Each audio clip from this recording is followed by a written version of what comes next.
മേഖലാ ജാഥ നമ്മുടെ നെയ്യാറിന്റെ മണ്ണിൽ ഇവിടെ എത്തിച്ചേർന്നിട്ടുണ്ട്.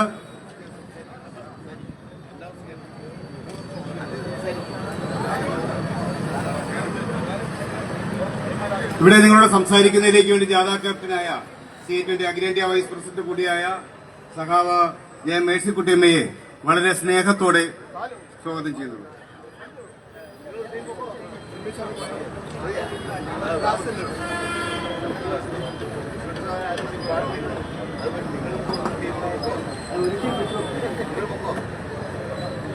ഇവിടെ ഒരു ടീമിന്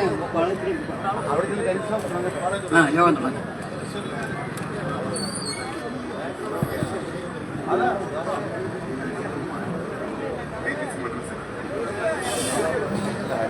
പ്രിയപ്പെട്ട അധ്യക്ഷൻ സൗ ശിവകുമാർ, ജാഥ ക്യാപ്റ്റൻ, വൈസ് ക്യാപ്റ്റൻ എന്നോടൊപ്പമാണ് ഇവിടെ വന്നത്. ടോമി മാത്യു, ലാലു അടക്കമുള്ള മറ്റ് ജാഥാംഗങ്ങളെല്ലാം നേരത്തെ എത്തി. നിങ്ങൾ പരിചയപ്പെട്ട് കാണും എന്ന് ഞാൻ പ്രതീക്ഷിക്കുന്നു. ഇന്ന് ആലപ്പുഴയിൽ നിന്ന് തുടങ്ങിയ സംയുക്ത ട്രേഡ് യൂണിയന്റെ 9-ാം തീയതിയിലെ പണിമുടക്കിന്റെ പ്രചരണാർത്ഥമുള്ള ജാഥ ഇന്ന് തിരുവനന്തപുരത്ത് അവസാനിക്കുക. പാളയം സമാപന യോഗത്തോടുകൂടി ഇന്ന് അവസാനിക്കുക. നമ്മൾ ഈ പണിമുടക്കിലേക്ക് പോകുന്ന പ്രധാനപ്പെട്ട രാഷ്ട്രീയ പ്രശ്നങ്ങളെക്കുറിച്ച് ഇവിടെ ജാഥാംഗങ്ങൾ സംസാരിച്ചിട്ടുണ്ടാകും എന്ന് ഞാൻ പ്രതീക്ഷിക്കുകയാണ്. വളരെ വളരെ സങ്കീർണമായൊരു രാഷ്ട്രീയ കാലാവസ്ഥയിലൂടെയാണ് ഇന്ത്യയിലെ തൊഴിലാളി വർഗം ഇന്ന് കടന്നു പോകുന്നത്. ചരിത്രത്തിലില്ലാത്ത വെല്ലുവിളികളാണ് ഭരണകൂടം തൊഴിലാളികൾക്കെതിരെ എടുത്തു പ്രയോഗിക്കുന്നത്. നമുക്കറിയാം, നമ്മളിപ്പോൾ ഒരു ഏതാനും ദിവസങ്ങൾക്ക് മുമ്പാണ് അടിയന്തരാവസ്ഥയുടെ അനുഭവങ്ങൾ നമ്മുടെ സഹോദരങ്ങൾ പങ്കുവച്ചത്. പറഞ്ഞറിയിക്കാനാവാത്ത പീഡനങ്ങളുടെ നാളായിരുന്നു അടിയന്തരാവസ്ഥ. ആ അടിയന്തരാവസ്ഥയിൽ ഇന്ദിരാഗാന്ധി അടിയന്തരാവസ്ഥ പ്രഖ്യാപിച്ചത് അക്കാലത്തെ ജനവിരുദ്ധ നയങ്ങൾക്കെതിരെ രാജ്യമെമ്പാടുമുള്ള തൊഴിലാളികളും കൃഷിക്കാരും നടത്തിയ അതിശക്തമായ പ്രതിഷേധവും സമരങ്ങളുമാണ്. കൃഷിക്കാർ ഒരു വശത്ത്, തൊഴിലാളികൾ മറ്റൊരു വശത്ത്. ഇന്ത്യൻ റെയിൽവേ സ്തംഭിപ്പിച്ചുകൊണ്ട് റെയിൽവേ തൊഴിലാളികൾ പണിമുടക്കിലേക്ക് എത്തി. ഇത്തരമൊരു കാലത്താണ് തന്റെ ഭരണകൂടം സംരക്ഷിക്കാൻ ഇന്ദിരാഗാന്ധി അടിയന്തരാവസ്ഥ പ്രഖ്യാപിച്ചത്. അവർ പറഞ്ഞു, നാവടക്കൂ, പണിയെടുക്കൂ. പക്ഷെ ഇന്ന് നരേന്ദ്രമോദി ഒരു അപ്രഖ്യാപിത അടിയന്തരാവസ്ഥയിലൂടെ രാജ്യത്തെ കൊണ്ടുപോവുകയാണ്. പണിയെടുക്കൂ, നാവെടുക്കൂ എന്ന് പരസ്യമായി പറയുന്നില്ല. അതിനേക്കാൾ കടുത്ത നിയമനിർമ്മാണങ്ങളാണ് ഇന്ത്യൻ പാർലമെന്റിൽ പാസാക്കിയിരിക്കുന്നത്. 2019-ലും 2020-ലുമായി 29 തൊഴിൽ നിയമങ്ങളെ ക്രോഡീകരിച്ചുകൊണ്ട് 4 കോഡുകളായി അദ്ദേഹം പാസാക്കി. അതെല്ലാം നമ്മള് ബ്രിട്ടീഷുകാരന്റെ കാലത്തടക്കം അനുഭവിച്ചിരുന്ന സംഘടനാ സ്വാതന്ത്ര്യം, അന്നാണ് ട്രേഡ് യൂണിയൻ അവകാശം നമ്മൾ നേടിയെടുക്കുന്നത്.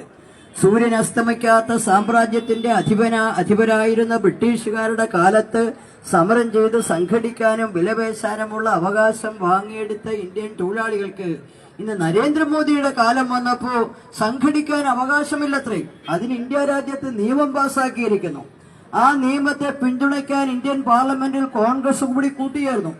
19-ൽ CPM-ന്റെയും CPI-യുടെയും സമാജ്വാദി പാർട്ടിയുടെയും DMK-യുടെയും ഏതാനും MP-മാരാണ് അതിനെ എതിർക്കാനുണ്ടായിരുന്നത്. നമ്മുടെ CA20 സംസ്ഥാന ജനറൽ സെക്രട്ടറി കരീം അടക്കം വന്ന പാർലമെന്റിൽ അംഗമാണ്.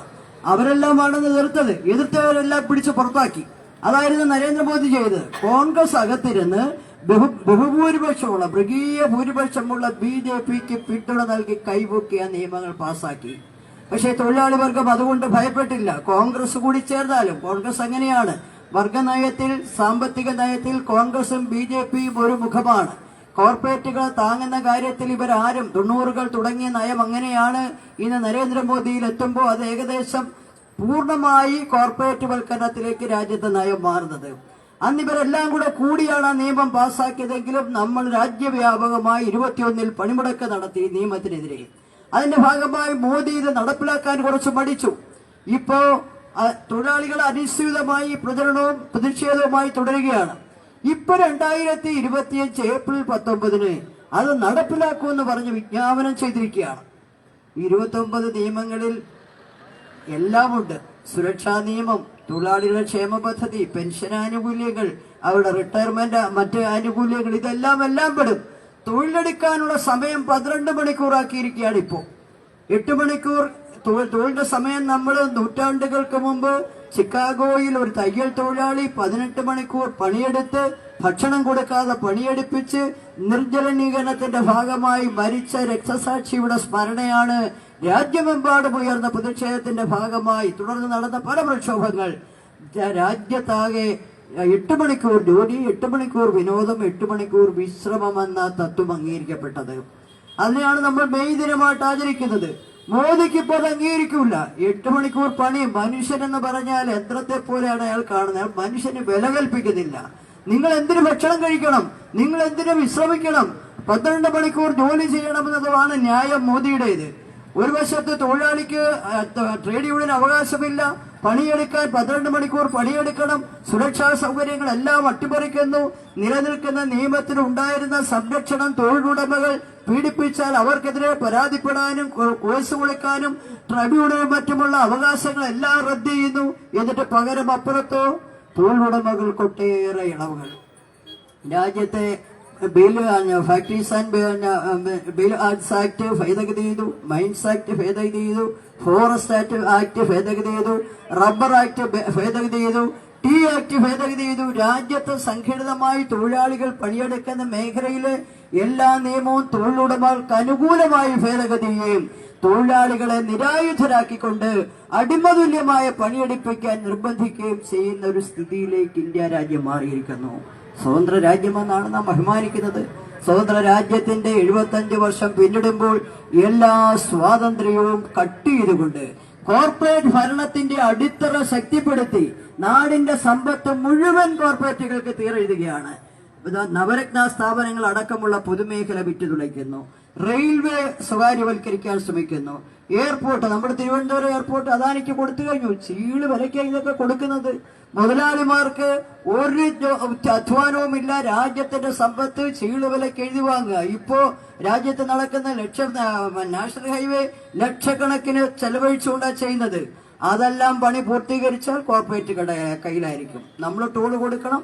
നമ്മൾ കോർപ്പറേറ്റുകളുടെ വിധേയമായി നമ്മൾ യാത്ര ചെയ്യേണ്ടി വരും. സർവവും സ്വകാര്യവൽക്കരിക്കുക. സർവവും സ്വകാര്യവൽക്കരിക്കുന്നത് പൊതുമേഖല സ്വകാര്യവൽക്കരിക്കുക മാത്രമല്ല, പ്രകൃതി വിഭവങ്ങളും മാന്തിയെടുക്കാൻ അവസരം കൊടുക്കുക. ഇപ്പൊ നമ്മുടെ കടൽ ഖനനത്തിന് വേണ്ടി അനുമതി നൽകിയിരിക്കുകയാണ്. മൈൻസ് ആക്ടും ഭേദഗതി ചെയ്തു. ആ മൈൻസ് ആക്ട് ഭേദഗതി ചെയ്തതിന്റെ ഭാഗമായി കോർപ്പറേറ്റുകൾക്ക് യഥേഷ്ടം 350 ഓരോ ബ്ലോക്കുകളായി തിരിക്കുകയാണ്. 350 സ്ക്വയർ കിലോമീറ്റർ, 350 എന്ന് വെച്ചാൽ നമ്മുടെ കടലാകെ കൊല്ലം തിരുവനന്തപുരം മുഴുവൻ പേര് ഒരു 350 കിലോമീറ്റർ എന്ന് പറഞ്ഞാൽ ആലപ്പുഴയുടെ കുറെ ഭാഗം ചേരും. പിന്നെ അടുത്ത 350. ഈ തീരദേശം ആകെ മാന്തിയെടുക്കാൻ അനുമതി കൊടുത്തുകൊണ്ട് മത്സ്യത്തൊഴിലാളികളെ മാത്രമല്ല പട്ടിണിയിലാക്കുന്നത്, രാജ്യത്തിന്റെ പാരിസ്ഥിതിക അവസ്ഥയെ കൂടി തകർക്കുകയാണ്. 5ൽ 3 വരുന്നത് ലോകത്ത് വെള്ളമാണ്. കടല് രാജ്യത്തിന്റെ പാരിസ്ഥിതിക സംരക്ഷണത്തിന് വലിയൊരു സംരക്ഷണമാണ് വഹിക്കുന്നത്. അതെല്ലാം മാന്തിയെടുത്തുകൊണ്ട് നമ്മുടെ തലമുറയെ മാത്രമല്ല വരും തലമുറയെ കൂടി നശിപ്പിക്കുന്ന തരത്തിലേക്ക് മുഴുവൻ വിറ്റു തുലയ്ക്കുന്ന മോദി ഭരണം, അത് നമുക്ക് ചിന്തിക്കാൻ കഴിയുന്നതിൽ അപ്പുറത്തേക്ക് മാറുമ്പോൾ നാം തൊഴിലാളികൾ, കൃഷിക്കാർ ഇതെല്ലാം കണ്ടു കേട്ട് സ്വസ്ഥം ഇരിക്കേണ്ടവരല്ല. അതിശക്തമായി ഇതിനെതിരെ പ്രതിരോധമുയർത്തണം. ഇത് അനുവദിക്കില്ല എന്ന് പ്രഖ്യാപിക്കണം. ഈ 25 ഏപ്രിൽ 19 നോട്ടിഫൈ ചെയ്ത് തൊഴിലാളികൾക്ക് മുന്നിൽ വെല്ലുവിളി ഉയർത്തിയപ്പോൾ നമ്മൾ പ്രഖ്യാപിച്ചു, ഞങ്ങൾ ആ വെല്ലുവിളി ഏറ്റെടുക്കുന്നു. രാജ്യത്തെ കേന്ദ്ര ട്രേഡ് യൂണിയനുകളെല്ലാം കൂടെ ചേർന്ന് പണിമുടക്ക് പ്രഖ്യാപിച്ചു. ആ പണിമുടക്ക് പ്രഖ്യാപിച്ചത് അന്ന് നമ്മൾ കൂടുമ്പോൾ മെയ് 20 അപ്പോഴാണ് ഇതിനിടയ്ക്ക് പഹൽഗാം കയറി വരുന്നത്. പഹൽഗാം നമുക്കറിയാം, അത് അതിനേക്കാളും കാശ്മീർ എന്നൊരു പ്രദേശം സ്വാതന്ത്ര്യത്തിന്റെ കാലത്ത് അതിന്റെ ചരിത്രത്തിലേക്ക് ഞാൻ പോകുന്നില്ല, നമുക്ക് സമയമില്ല അത്ര എടുക്കാൻ. അവിടെ ഉണ്ടായിരുന്ന സംരക്ഷണം, ദേശാഭിമാനികളായ കാശ്മീരികൾ ഞങ്ങള് ജനാധിപത്യ മതനിരപേക്ഷ രാഷ്ട്രമായ ഇന്ത്യയോടൊപ്പം ചേരാനാണ് ഇഷ്ടം, ഞങ്ങൾ പാകിസ്ഥാന്റെ ഭാഗമായി പോകുന്നില്ലെന്ന് തീരുമാനിച്ചവരാണ് 95% മുസ്ലിങ്ങളുള്ള കാശ്മീരികൾ. അവർക്കെന്ന് കൊടുത്തിരുന്ന സംരക്ഷണമാണ് ആർട്ടിക്കിൾ 370. അത് റദ്ദ് ചെയ്തു. എന്ത് ന്യായത്തിൽ? അവിടെ ഭീകരവാദികളെ നേരിടാൻ റദ്ദ്. ഞങ്ങൾ നേരിട്ട് പോയി ഭരിച്ചാലേ, മോദിയും അമിത്ഷായും നേരിട്ട് ഇങ്ങനെ കാശ്മീരിൽ നിന്നാലേ അവിടെ സമാധാനം ഉണ്ടാവും. 370 റദ്ദ് ചെയ്തു. സംസ്ഥാനത്തെ 3 കഷ്ണമാക്കി. എന്നിട്ട് നേരിട്ടുള്ള ഭരണം തുടങ്ങി. ഇപ്പൊ പഹൽഗാമിന് എന്താ സംഭവിച്ചത്? പാകിസ്ഥാനിൽ നിന്നും 120 കിലോമീറ്റർ അകത്ത് ഇന്ത്യയിലേക്ക് കാശ്മീർ, ഒരു വാഹനവുമില്ലാത്ത സ്ഥലം, നടന്നേ ഇവിടെ വരാൻ പറ്റൂ. നടന്ന് വന്ന ഭീകരർ 120 കിലോമീറ്റർ കാൽനട നടന്നാണ് ആ സ്ഥലത്ത് എത്തിയത്. അവിടെയാണ് വിനോദസഞ്ചാരികൾ എത്തിയ സ്ഥലത്ത് അവരെ നിരത്തി നിർത്തി മതം ചോദിച്ച് 1, 2, 3 വെടിവെച്ച് 26 പേരെ വെടിവെച്ച് കൊന്നിട്ട് ഒന്നും സംഭവിക്കാത്ത മട്ടിൽ വീണ്ടും തിരിച്ച് 120 കിലോമീറ്ററുകൾ നടന്നപ്പുറത്ത് പോയി. ഇവിടെയായിരുന്നു നരേന്ദ്രമോദിയുടെ സുരക്ഷാ സേന. എന്ത് സുരക്ഷയാണ് നിങ്ങൾ അവിടെ ഒരുക്കിയത്? ആർക്കായിരുന്നു സുരക്ഷ?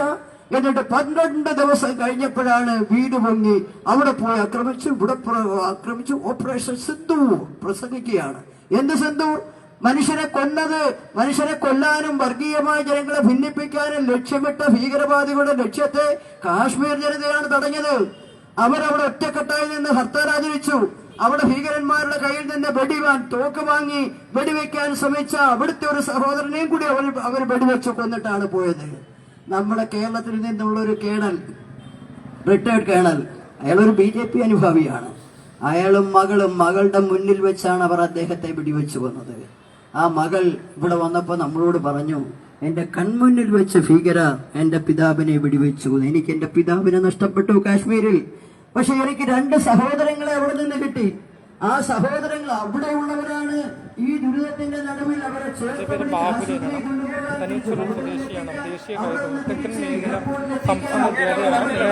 സ്വകാര്യം നൽകാൻ മേഴ്സിക്കുട്ടി അമ്മയാണ് ഉദ്ഘാടനം ചെയ്യുന്നതെന്ന് പറയുന്നത് ഏറ്റവും പ്രധാനപ്പെട്ട വാർത്തയാണ്. അതിന്റെ വാർത്ത ഇപ്പോൾ നൽകുന്ന ലൈവാണ് നമ്മൾ പ്രേക്ഷകർ മുന്നിൽ നൽകുന്നത്. എല്ലാ നേതാക്കന്മാരും ഇവിടെ എത്തിയിട്ടുണ്ട്. സംസ്ഥാന ജേത തെക്കൻ മേഖല രേഖയാണ് ഉദ്ഘാടനം ചെയ്യുന്നത്. കുമ്പളന്തയുള്ള പണിമുടക്കിന്റെ ഭാഗമായിട്ടാണ് ട്രേഡ് യൂണിയനുകൾ എല്ലാവരും കൂടിയാണ് ഇത് ജാഥ ഇവിടെ വന്നിട്ടുള്ളത്. സമ്മേളനം ഇവിടെ സ്വകാര്യം നൽകി എന്ന് തന്നെ പറയാൻ സാധിക്കും. ഞാനിപ്പോൾ നിൽക്കുന്ന നെയ്യാറ്റിൻകര ബസ് സ്റ്റാൻഡിൻ്റെ അടുത്തുള്ള സ്ഥലത്താണ്. ഏറ്റവും പ്രധാനപ്പെട്ട വാർത്തയാണ് എൻ്റെ വാർത്ത നൽകുന്നതെന്ന് പറയാൻ സാധിക്കുന്നുണ്ട്.